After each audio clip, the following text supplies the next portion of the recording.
Hey there guys, it's Allyssa here. Happy hump day. I am actually going on a little road trip just for the day tomorrow with my mother-in-law, sister-in-law, my niece and nephew. We're going down to the beach just about maybe like 2 or so hours away. And so I figured, hey, you know what? I'm going to do a Facebook Live talking about how I stay on track while I am traveling. Whether it's, you're flying, whether it's a road trip. Hey, Melissa. Hey, Nicole. Thanks for hopping on.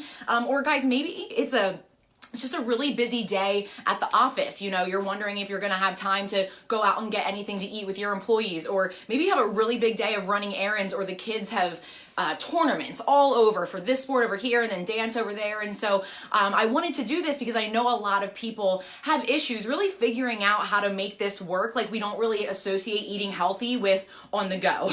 So I want to tell you guys what I'm doing, at least for my road trip for tomorrow. We'll be going, leaving at like 7 o'clock in the morning. I'll be home probably around dinner time, but I'm not going to leave my food at home. I'm going to bring it with me. So I want to share with you guys how I'm going to do this tomorrow. And this is what I do on a busy day where I'm not going to be home too often. And then I'll tell you guys, if you are traveling on a plane to go somewhere, exactly the things that you want to do, things you want to look out for, and just some helpful tips so that you guys understand how you can be successful with this. Because I know it stresses a lot of people out. And then we usually just throw our diets or our eating patterns to the wayside when we end up traveling, because we think that it's just something that cannot be integrated. We just associate it with stress. So here we go. All right.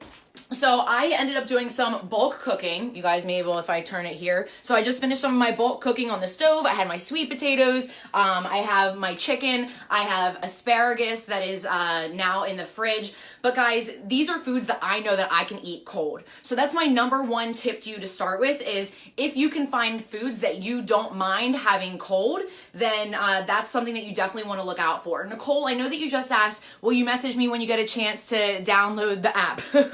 Yes, I will. I promise. After I get off of here, I'll definitely help you out with that. So I cooked foods in bulk that I know I'll be able to eat warm or cold, but if I have to eat it cold, I know it's palatable for me. So chicken, any type of meats except for fish, I'm usually good with that. When it comes to sweet potatoes, red potatoes, any type of potatoes, I'm usually good with that. I can eat beans cold. So think about foods that you don't mind having cold. Many vegetables people don't mind having cold.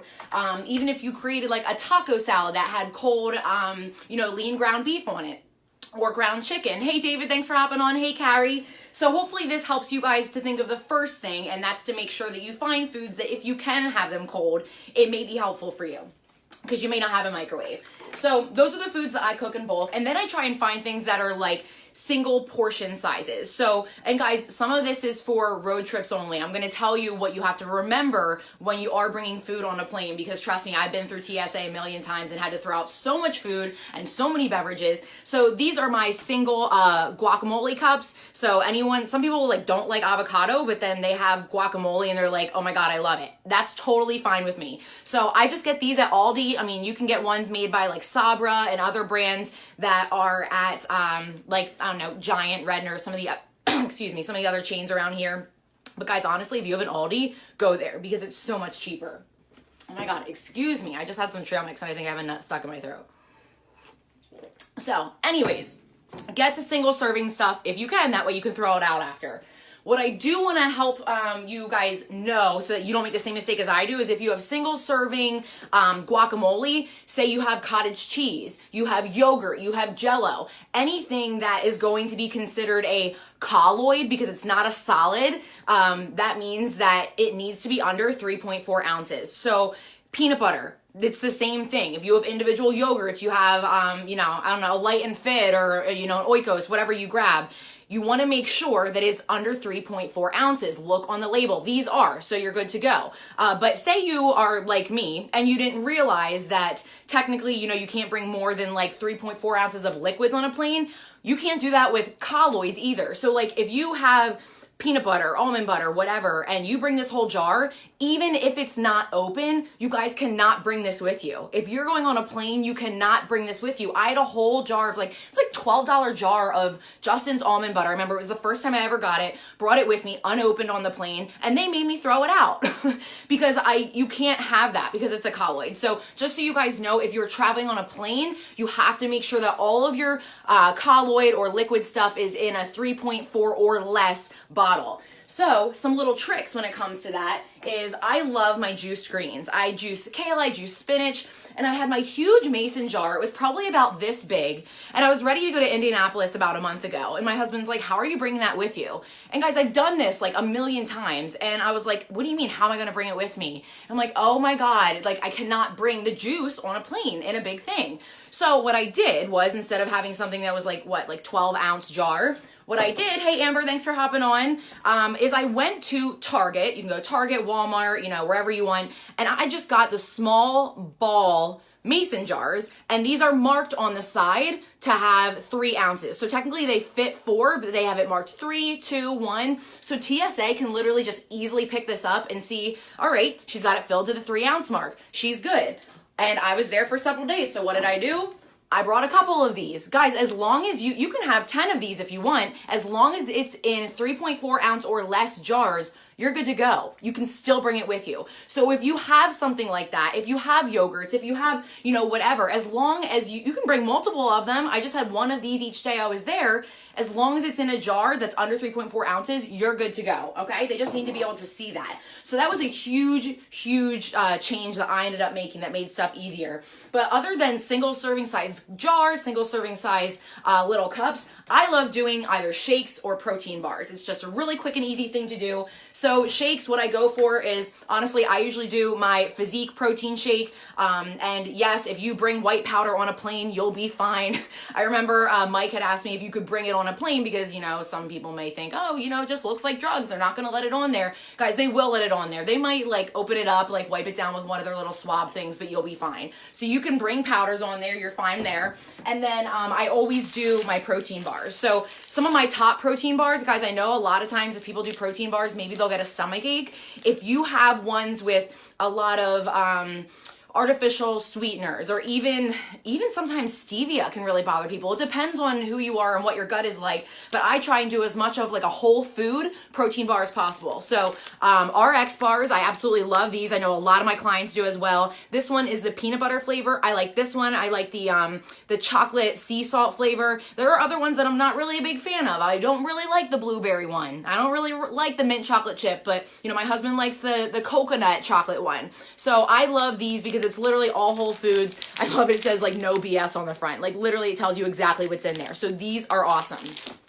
I also like my Dale's raw food protein bars. So this is something that one of my clients from probably a year and a half ago, Allison Malizzi, she told me about these. I had no idea they existed, and they always have good sales every once in a while. So if you guys want information on these, just let me know and I can send you a link. But it's literally all whole foods, gluten-free. These are vegan friendly, guys. If you don't want to have eggs in there because you're a vegan, you can do these. Melissa, if you're still watching, I know that you would love these. So yes, guys, if you're getting a protein bar that is all whole food sources, it is probably going to be more expensive than your power bar at the local gas station, but it's better for you. And so these are awesome. They taste great. So those are my 2 top protein bar choices. And like I said, I'll do some type of protein shake a lot of times. But my other favorite type of easy food to be able to have when you're traveling is hard-boiled eggs. So I'll take my organic, free-range eggs, I hard-boil them, and you literally have your healthy proteins and healthy fats in one egg.